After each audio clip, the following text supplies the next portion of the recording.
नमो अरिहंताणं नमो सिद्धाणं नमो आयरीयाणं नमो वज्रायाणं नमो लोय सव्यसाहूनम् एष सुरासुरमणुसिं वन्दितं धोदघायिकं ममलं प्रणमामि वर्धमानं तित्थं धम्मस्य कर्तारम्। गाथा नंबर 66।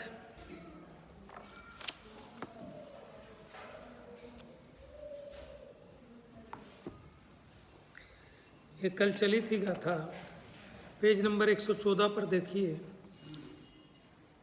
एगंतेण ही देहो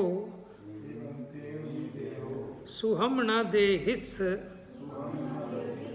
गुणदि सज्ञेवा विषय वसेण दुसौखम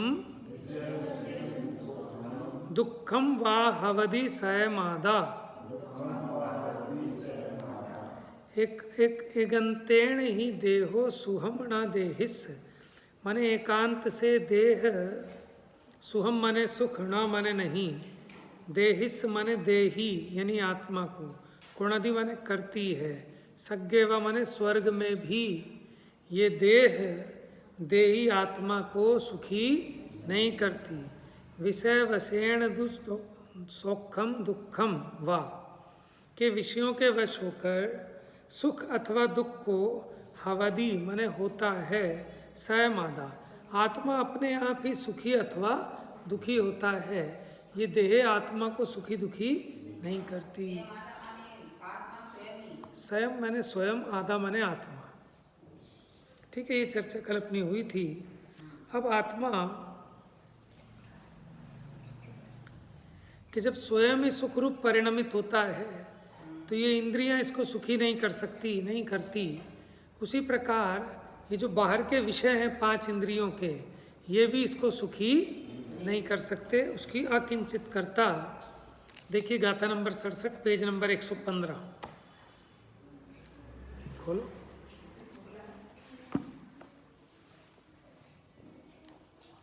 पेज नंबर 115, 115।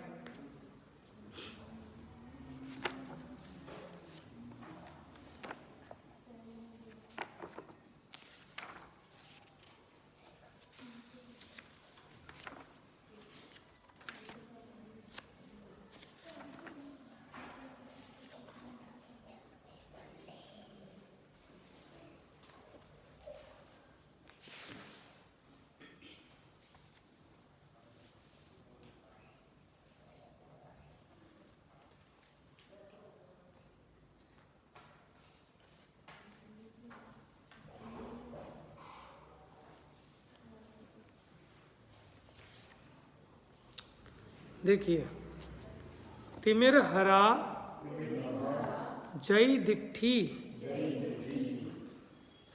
जणस दीवेण नत्थि कायवम तह सौखम सयमादा विषया किम तत्थ कुवंती। देखो क्या कहते हैं, तिमिर हरा जय दिट्ठी। तिमिर हरा माने, तिमिर माने अंधकार, हरा माने हरण करने वाली, यानी अंधकार को हरने वाली। जय माने जिसकी, दिट्ठी माने दृष्टि हो। कि तिमिर को हरण करने वाली दृष्टि किसकी है? जैसे उल्लू अंधेरे में भी उसे दिखाई देता है ना, तो तिमिर नाशक जिसकी दृष्टि है,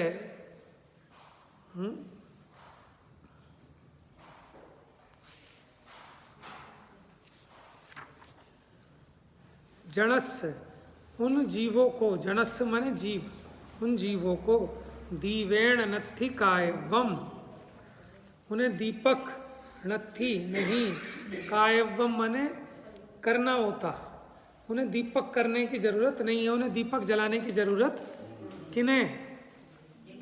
जिनकी दृष्टि में ही, इनके यहीं ट्यूबलाइट फिट है। उल्लू को रात में देखने के लिए किसी दीपक की जरूरत नहीं है, हाँ, चमगादड़ भी ऐसे ही। तो ऐसे जितने भी जानवर हों कि जिनकी दृष्टि ही तिमिर हर है, तिमिर नाशक है। ये तितली वगैरह है, ये जो है चिड़िया वगैरह, ये जानवर किसमें नहीं आती है? पक्षी त्रियंच गति है। नहीं, जैसे उनको जानवर कहते हैं, इनको पशु कहते हैं, तो इनमें क्या है? जैसे पक्षी, इनको पक्षी कहते हैं, वो पूछ रहा हूं। देखो ऐसा है, थोड़ा सा अंतर इतना है, सिर्फ पशु कह देते हैं जो पालतू हों, अच्छा, जो सीधे साधे होते हैं, जो हिंसक नहीं होते, उनको कह देते हैं पशु। जो बिल्कुल ढिसरे हुए हों, जिनमें अकल ना हो, जो जंगली हों, उनको कह देते हैं जानवर। समझना? ठीक है, लेकिन फिर भी गाय भी एक जानवर है, हाँ, लेकिन नॉर्मली उसके लिए पशु शब्द यूज़ होता है। और जैसे शेर है, शेर के लिए पशु यूज़ नहीं करोगे। जानवर में आएगा। पशु वो होते हैं जिनका पालन होता है, हालांकि आजकल तो शेर का भी होता है। ठीक है, तो थोड़ा सा अंतर है।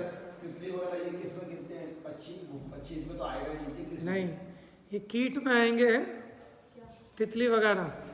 तितली है, अगर कौवे वौवे ये सब अब देखो ये सब क्या है कि कीट पतंगे या कीड़े इस तरह कहे जाएंगे, हैं? मक्खी मच्छर, कीट में नहीं आएंगे, हाँ मक्खी मच्छर, सब कीट में नहीं आएंगे। हाँ वो तो त्रियंच गति के हैं ही सब। पेड़ भी त्रियंच गति है, लेकिन पेड़ को जानवर नहीं कहेंगे।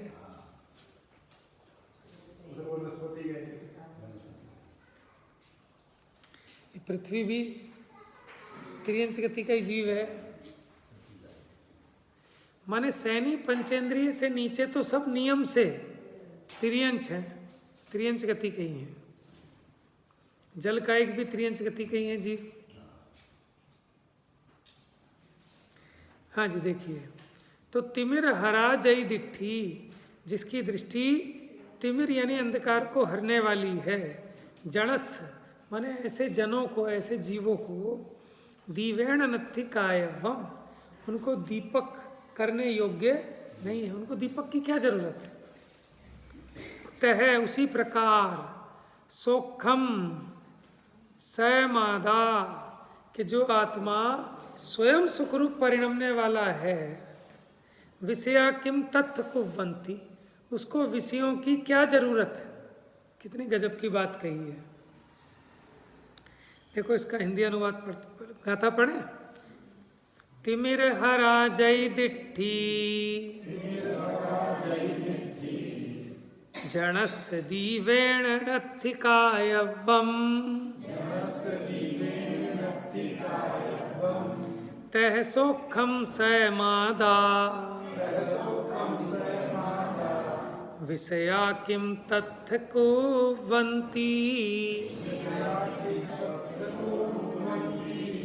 ये बताओ, जिसकी खुद अपनी हलवाई की दुकान है, वो दूसरे की दुकान पे क्यों कचौड़ी खरीदने जाएगा? कभी क्यों समोसा खरीदने जाएगा?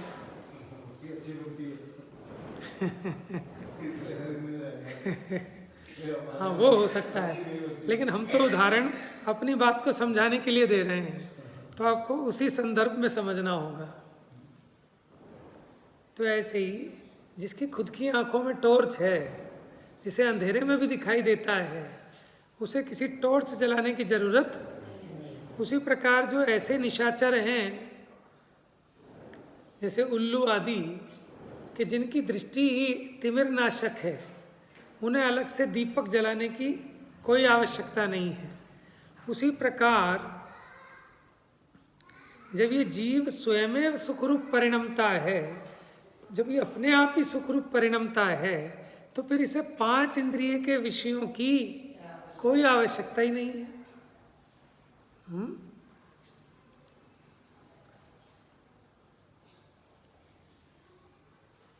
जैसे वो कहते हैं ना, पुत्र सुपुत्र तो क्यों धन संचय, कि क्षण में खूब कमा लेगा। कि अगर पुत्र सुपुत्र है तो धन संचय की जरूरत नहीं है, और अगर पुत्र कुपुत्र है तो भी धन संचय का कोई फायदा नहीं है, क्योंकि क्षण में सब गंवा देगा। एक ऐसी और पंडित जी ने भी लाइन लिखी है ना, एक इष्टोपदेश का भी है, अगर पाप आश्रव का निरोध हो गया,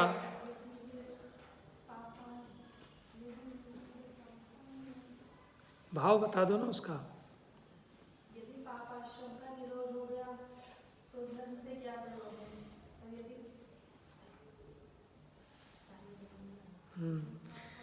तो ऐसा पंडित जी ने भी अपनी रचना में लिखा। हाँ, यदि पापाश्रम निरोध हो गया धर्म के प्रयोजन, है ना, ऐसे कुछ है। और यदि उसका आश्रम रुका है, देखो अगर अब जिसका आश्रम रुक गया, अब उसे धर्म से क्या प्रयोजन, उसे धर्म करने की जरूरत नहीं है। और जिसका आश्रम नहीं रुका, उसे धर्म से क्या प्रयोजन, कि धर्म करने पर भी तेरा आश्रम नहीं रुक रहा तो क्या फायदा। ऐसे एक पंडित जी की भी लाइन है। पापोदय में चाह व्यर्थ है, हाँ, जान लेकर भी हो, पुण्योदय में चाह व्यर्थ है, सच बने भगवान। कि अगर पाप का उदय है तो इच्छा करने का कोई फायदा नहीं है, क्योंकि कुछ नहीं होने वाला तुम्हारे हिसाब से। और अगर पुण्य का उदय है तो इच्छा करने की जरूरत ही नहीं है। हाँ,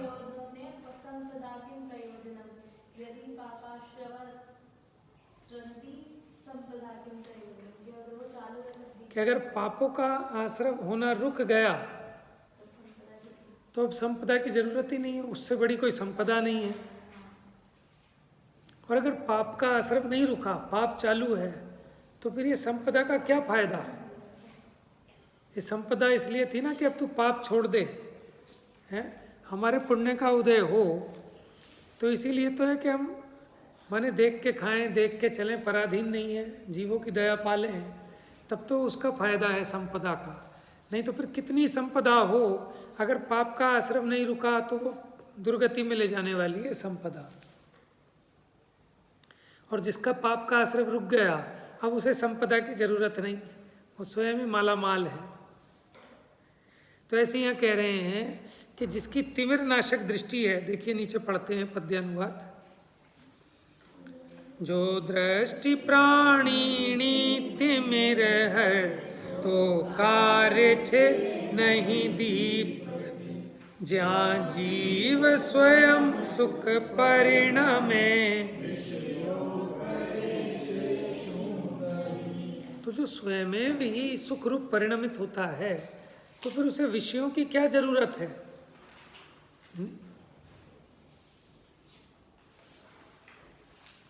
तिमिर हर हो दृष्टि जिसकी, उसे दीपक क्या करे, जब जिय स्वयं सुख रूप हो, इंद्रिय विषय तब क्या करें।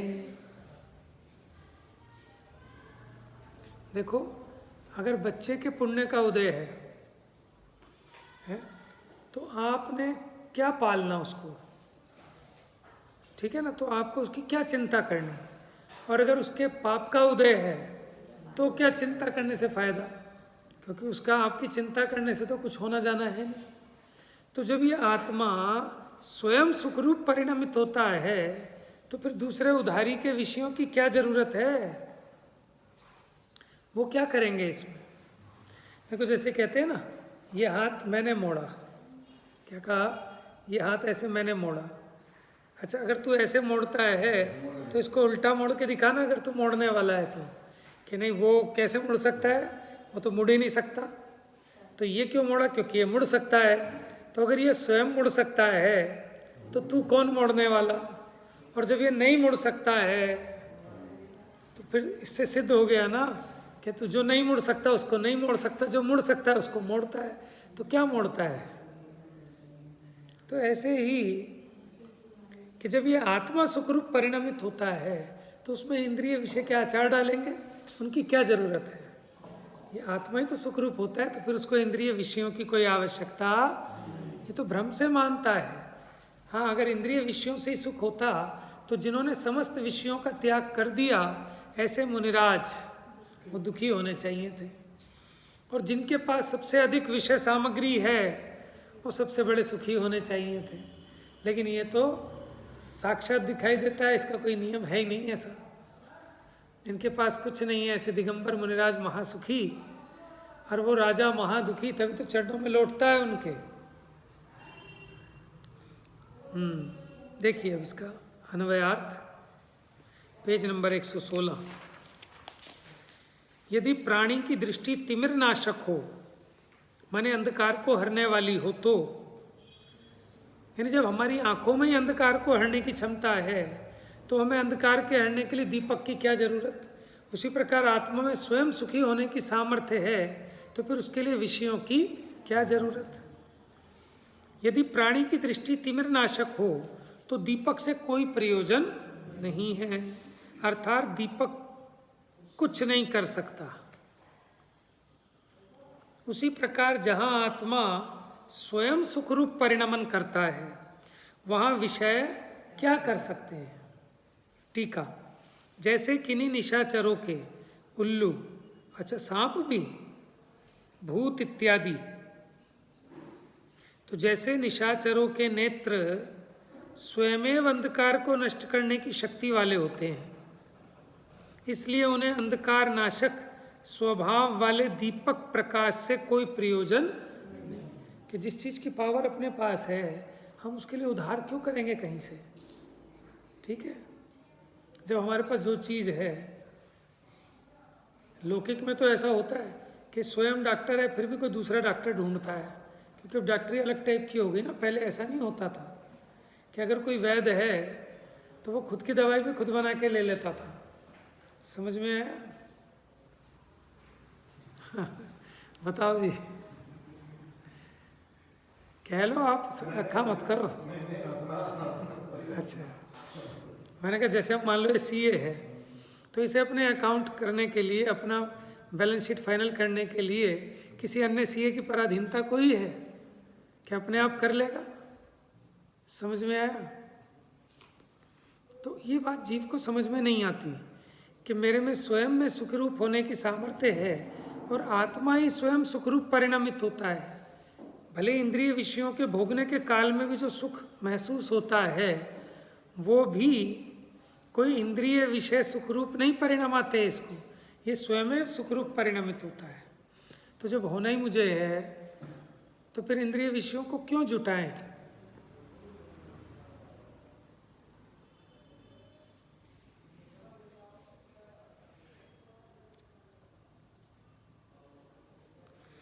जैसे कोई बच्चा, उसके पेरेंट्स इसलिए ट्यूशन लगाते हैं कि वो टीचर ही सब कुछ करा देगा, सब कुछ कर देगा, कि पुड़िया घोल के पिला देगा। लेकिन जब वो ट्यूशन गया वहाँ भी उसने नया होमवर्क अपना और दे दिया और कहा तू पढ़, नहीं तो तेरी कल पिटाई होगी, तुझे पढ़ना है।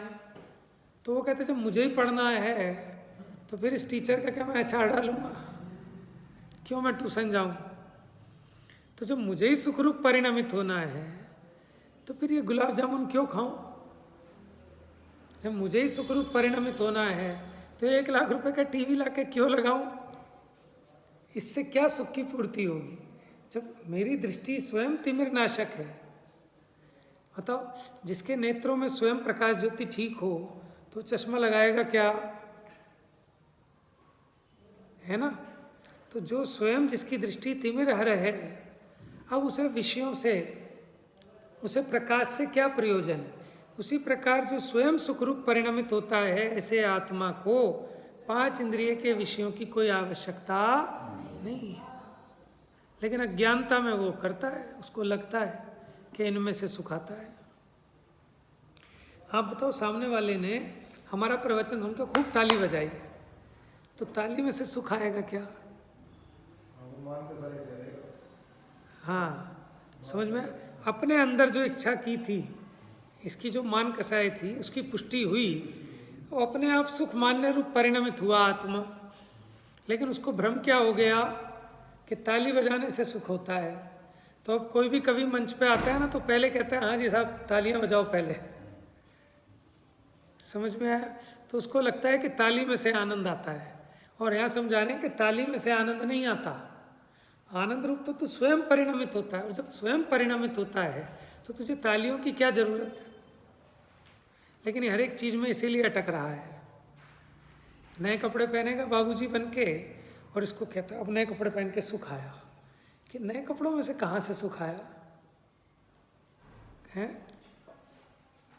शादी में जाना हो तो बढ़िया से बढ़िया कपड़े ढूंढ के लाएगा ना, और उसे पहन के बहुत सुख मानता है। तो सुख कहाँ से आता है? कपड़ों में से। कपड़े सुखी हुए कि मैं सुखी हुआ? तो सुखरूप कपड़े तो परिणमित नहीं होते, कपड़े तो जड़ हैं। क्या कपड़ों ने मुझे सुखरूप परिणमित कराया? लेकिन उसी समय कुछ और दिमाग खराब हो जाए कि आपका जो शादी में बैग था नोटों का, आपको संभलवा दिया था लड़की के बाप ने, और वो इधर उधर हो जाए, तो अभी ये जो नए कपड़ों में से सुख आ रहा था, अथवा गर्मी बहुत हो जाए, एसी बंद हो जाए, तबीयत खराब हो जाए, बीपी बढ़ जाए, हार्ट बीट बढ़ जाए, ठीक है, सांस ना आए, ऐसा लगे अब तो बस प्राण पखेरु गए, तो वो कपड़ों में से सुख आएगा कि उसको फाड़ के फेंकेगा एकदम? बताओ आप। लेकिन देखो हम कहाँ कहाँ सुख की कल्पना किए बैठे हैं कि अच्छा चलो इसमें से नहीं आया, इसमें से आ जाएगा, इसमें से नहीं आया, इसमें से आ जाएगा, कि अब ये नई चीज़ ले आओ घर में, शायद इसमें से सुख आ जाएगा। लेकिन अगर आ गया होता तो अब दूसरी किसी चीज़ की इच्छा उत्पन्न नहीं होनी चाहिए थी। कि बच्चे को लगता है कि मुझे अगर ये खिलौना मिल जाए तो बस मैं दुनिया का सबसे सुखी इंसान बन जाऊंगा, कि मेरे से ऊपर कोई नहीं होगा। लेकिन आप देख लो 5-10 मिनट बाद ही अब उसे दूसरी डिमांड खड़ी हो जाती है, फिर दुखी हो जाता है। वो भी डिमांड पूरी हो जाए फिर दुखी हो जाता है। तो सुख का संबंध खिलौने से नहीं है, सुखरूप स्वयं परिणमित होता है। तो जब मैं स्वयं ही सुखरूप परिणमित होता हूँ तो मुझे खिलौने की क्या आवश्यकता? यहाँ ये बात कह रहे हैं स्वाधीनता की। देखिए उसी प्रकार जहाँ आत्मा स्वयं सुखरूप परिणमन करता है वहाँ विषय क्या कर सकते हैं? अच्छा, जैसे किन्हीं निशाचरों के नेत्र स्वयमेव अंधकार को नष्ट करने की शक्ति वाले होते हैं। माने उनमें ऐसी पावर है कि वो अंधेरा गायब उनके लिए, अंधेरे में भी बढ़िया स्पष्ट नजर आता है। इसलिए उन्हें अंधकार नाशक स्वभाव वाले, अंधकार का नाश करने वाले दीपक के प्रकाश से कोई प्रयोजन नहीं होता। इसी प्रकार यद्यपि अज्ञानी विषय सुख के साधन है, ऐसी बुद्धि के द्वारा, यही तो मिथ्या बुद्धि है, सबको यही तो लगता है कि विषय सुख के साधन है। जितने अधिक, देखो पैसे का प्रेम नहीं है जीव को, क्योंकि पैसा खर्च के विषय आते हैं, क्योंकि बिना पैसे के वो विषय सामग्री मिलती नहीं। आपने खाना हो, पीना हो, पहनना हो, घूमना हो, फिरना हो, वो सब के सब काम धन से होते हैं। इसलिए जीव को धन में आकर्षण है। अगर अभी करेंसी चेंज हो गई, अब वो वाले नोटों में किसको आकर्षण रह गया? क्योंकि उसका प्रयोजन इतना ही है कि प्रकारांतर से देखा जाए तो इसको भोगों का आकर्षण है, इसलिए पैसे का आकर्षण है। गाय के सामने डालो पैसे के गड्डी के बंडल, तो क्या करेगी गाय? क्यों भाई प्रमेय? गाय के सामने रोटी की जगह आप पैसे डाल दो, क्या करेगी गाय? है? चाट जाएगी, खा जाएगी, बहुत खुश होएगी। अच्छा, और किसी इंसान के सामने रोटी की जगह पैसे डाल दिए जाए तो बहुत खुश होगा। समझ में आया ना? और गाय के सामने डाल दिए जाए तो उसके लिए तो कूड़े से भी गए गुजरे हैं। समझ में आया?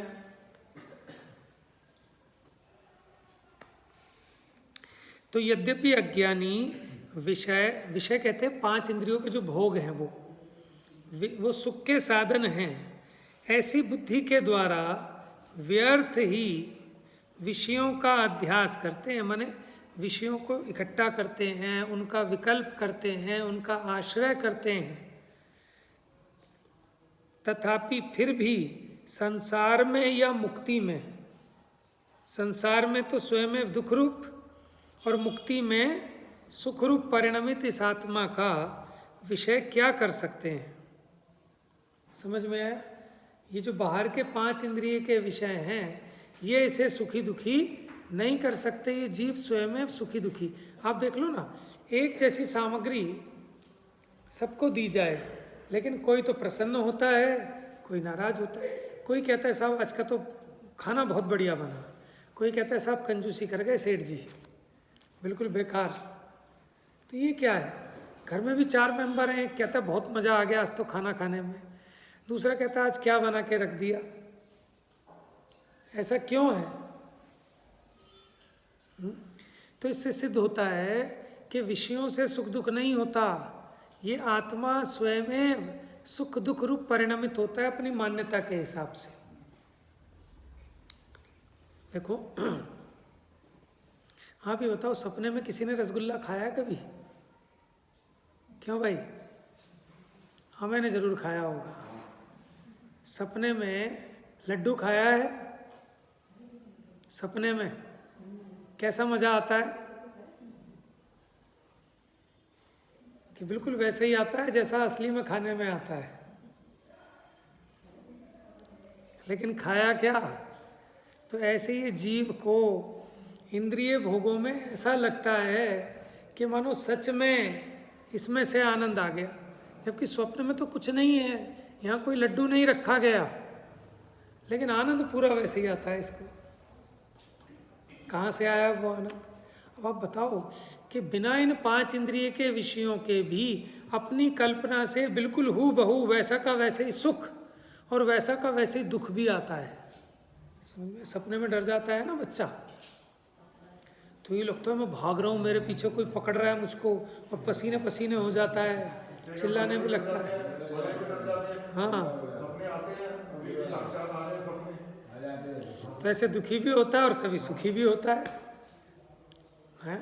मैं तो पढ़े हुए भी ये लोग की डिमांड आ रही है कि सपने आ रहे हैं, ऐसे ऐसे सपने आ रहे हैं उसमें। तो देखो ना, सपनों का भी अपना एक अलग संसार है। तो ये भी एक सपनों का ही संसार है, लेकिन ये खुली आँख का सपना है, बंद आँख का सपना है। लेकिन अभी सपने में देखते हैं तो पूरी एक जिंदगी जी लेते हैं, है ना? वहाँ के अलग लोग हैं, अलग सब चीज़ें हैं, और चलता रहता है। वहीं आदमी मस्त है, मशगूल हो जाता है, थक जाता है, सुबह उठता है।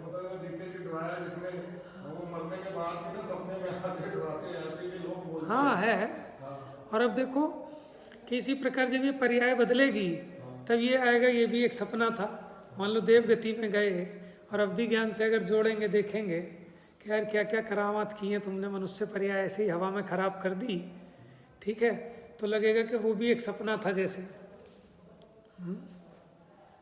तो ये सपना ही चल रहा है, लेकिन इसको रियल मान बैठे हैं, स्वांग को। लेकिन इस सपने में जो असलियत है वो किसको ख्याल में आती है? कि जिसकी नींद टूट गई, कि मोह नींद से उठ रे चेतन तुझे जगाने को, समझ में? दया करके गुरु उपदेश करते, लेकिन इसको बुरा लगता है। जैसे सपने में मशगूल हो, अपनी अपनी चला रहा हो, मार पीट रहा हो, सबको आदेश दे रहा हो, राजा बना बैठा सपने में, बढ़िया पकवान खा रहा है, सारे 5 इंद्रिय के भोग हैं। अब इसको पीछे से आके इसकी माने घर वाले उठाते हैं, भाई उठ जा, टाइम हो गया, स्कूल जाना है, ऑफिस जाना है। तो वो दुश्मन लगता है इसको, और वो कहता मेरा सारा सुख छीन लिया। अरे छीन नहीं लिया, अब तुझे दिलाएंगे असली सुख। देखो, महसूस करना, जब सपना देखो तो सुबह उठ के सोचना कि सपने में भी पूरा खाना खाया। जिसका पेट खराब होता है वो सपने में खाना खाता है, जिसके अपच होती है। ये भी पूरे वो हैं कि वो सपने भी उस हिसाब से आते हैं, स्वास्थ्य के हिसाब से। इसलिए जो सपनों का फल बताया जाता है वो फल लागू पड़ता है स्वस्थ व्यक्ति पर। जिस चीज से डरो वही सपना आता है। हाँ, अभी तो कोई स्ट्रेस में है, किसी इच्छा में है, तनाव में है, तो उसी प्रकार के सपने आएंगे। जब हमने ट्यूशन पढ़ाना चालू किया तो हम सपने में ट्यूशन ही पढ़ाते रहते थे, दिमाग खराब करते रहते थे, बच्चे को इरिटेट होते रहते थे, अरे तेरी समझ में नहीं आ रहा है, ऐसे होगा वैसे होगा, थक जाते थे। जब दुकान पे बैठते थे तो सपने में माल बेचते रहते थे, माल दिखाते रहते थे। जब जो काम किया तो सपने उसी चीज़ के आते थे।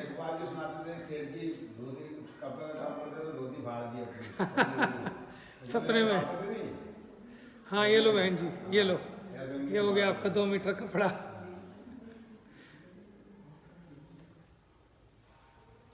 तो ये हालत है देखो जीव की। तो ऐसे ही यहाँ कह रहे हैं कि आप इससे देखो ना कि आप अपनी कल्पना से सारा सुख ले सकते हो और कल्पना से ही लेते हो, तो बेकार में पेट पे वजन बढ़ाते हो। जब पेट भर गया कि चलो स्वाद के लिए चलो एक गुलाब जामुन और खा लें, तो परेशानी तो होते हो फिर। लेकिन वो जीव कल्पना से सुखी होता है सपने में, और पेट पे वजन भी नहीं आता। हाँ, समश्रु नवनीत वाले की कथा सुनी है आपने? इलाज भी करते हैं, सपने आते हैं, फिर उसके उपाय भी करते हैं। हाँ, सारे ये हो गया। तो समश्रु कहते हैं मूंछों को, है ना। तो वो एक कथा है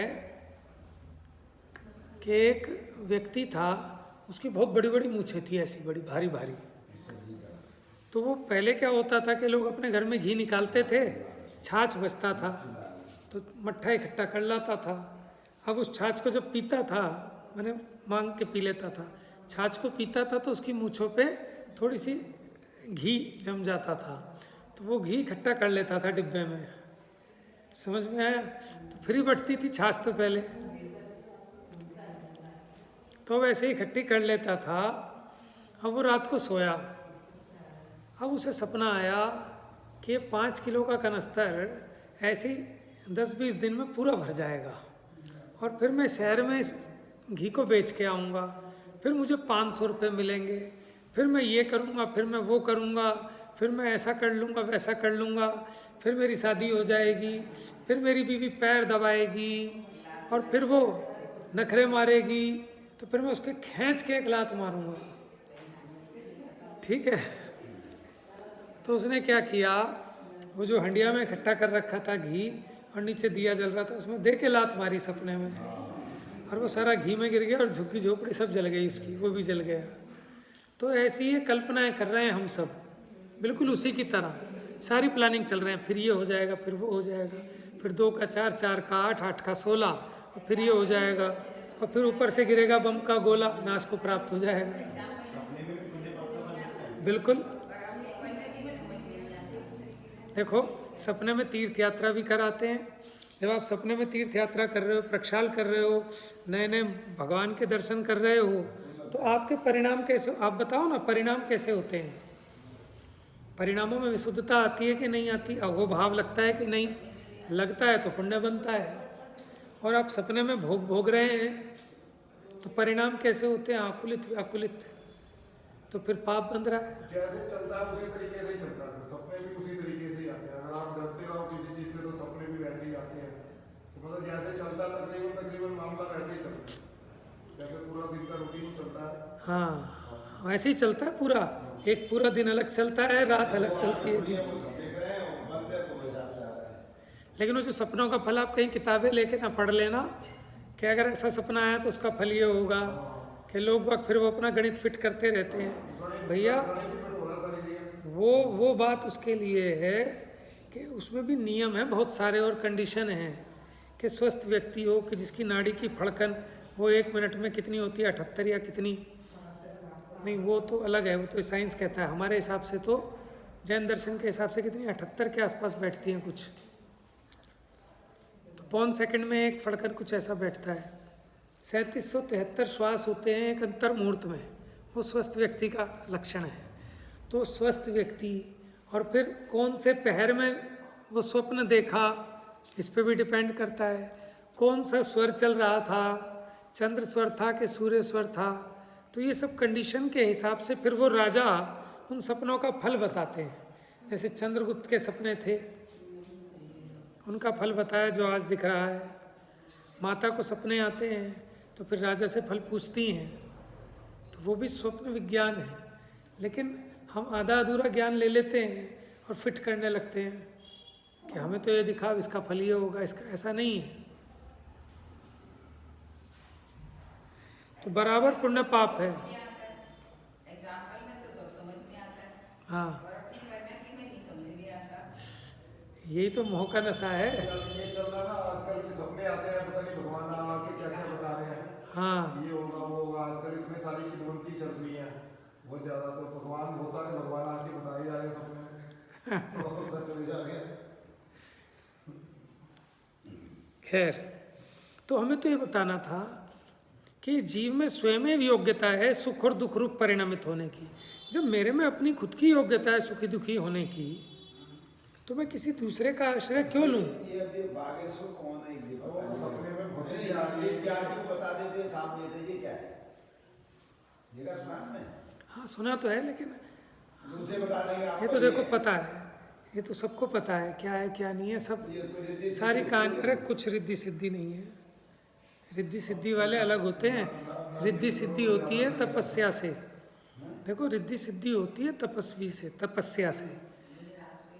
हाँ बोले वो तो पसंद ये तो कहनी है, हम शुरू से वो कर रहे हैं तो वो तो 2 मिनट सामने वाले से बात करो तो उसका लेवल पता लग जाता है। देखोगे ये तुम पूछने आई है भाई, इसका जवाब दिया। तो खैर वो अपना विषय नहीं है, हाँ लेकिन वो सब समझ में आता है। कोई भी समझदार आदमी 2 मिनट भी अगर सुनेगा तो समझ जाएगा कौन कितने पानी में है। ठीक है ना, समझदार व्यक्ति। में बहुत सारी चीजें और होती हैं, इसको ना जिक्र किया जाए तो सही है। बहुत सारे फैक्टर होते हैं इसके अंदर, इन चीजों के अंदर। वो तो आसाराम बापू भी रिद्धि सिद्धि वाले थे, राम रहीम भी रिद्धि सिद्धि वाले थे। समझ में आया?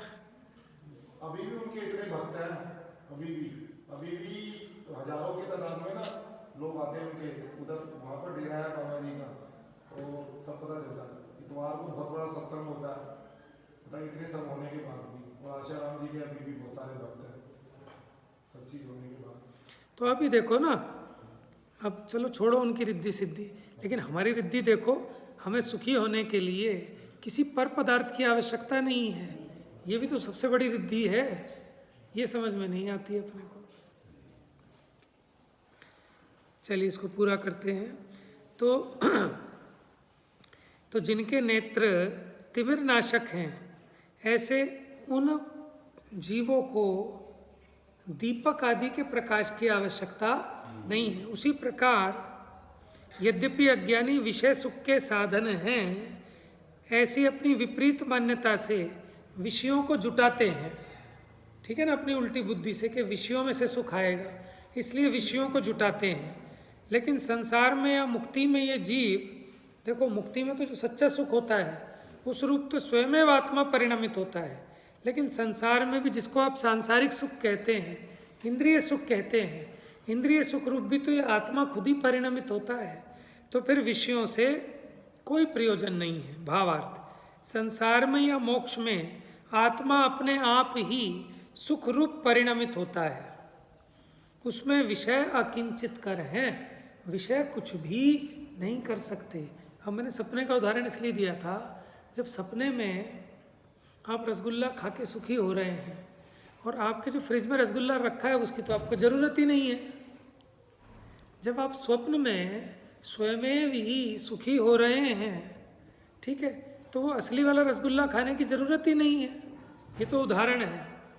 उसी प्रकार जब जीव अपने आप स्वयं भी सुख दुख रूप परिणमित हो रहा है, तो फिर उन्हें 5 इंद्रिय के विषयों से क्या प्रयोजन है?